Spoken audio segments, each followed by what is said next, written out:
Guys, meron ka din bang ganito? Alam nyo bang napaka-importante po yan na kailangan natin siyang i-turn on sa ating mga phone settings para po maging safe at ligtas po ang ating mga cellphones? Buksan nyo lang ang phone settings, tap lang natin.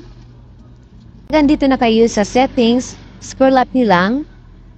Then hanapin nyo lang dito ang security and privacy. At kapag nahanap na po, i-tap nyo lang. Kapag nandito na sa security and privacy, scroll up lang kayo. Then, hanapin nyo si auto blocker. Kapag wala dyan si auto blocker, i-type nyo dito sa search engine, auto blocker.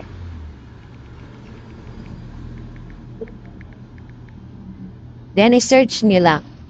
Ayan, so lumabas po si auto blocker. Ayan, so nandito sa baba si auto blocker, tap lang natin. Kapag andito na kayo sa auto blocker, i-turn on nyo lang po siya guys. Dahil kapag naka-activate na po yan siya, yung mga suspicious or mga kahinay-nala activities ay i-auto block niya. Hindi na siya makapasok sa inyong cellphones, yung mga malicious, mga suspicious na mga activities dito sa phone mo.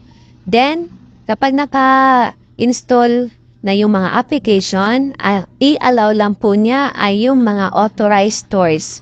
Hindi niya ina-allow, binablock niya po yung mga unauthorized stores para hindi po makapasok sa inyong cellphones at para po maging ligtas po ang inyong mga cellphones. So, dapat po i-turn on nyo si auto blocker para po maging safe ang mga cellphones ninyo.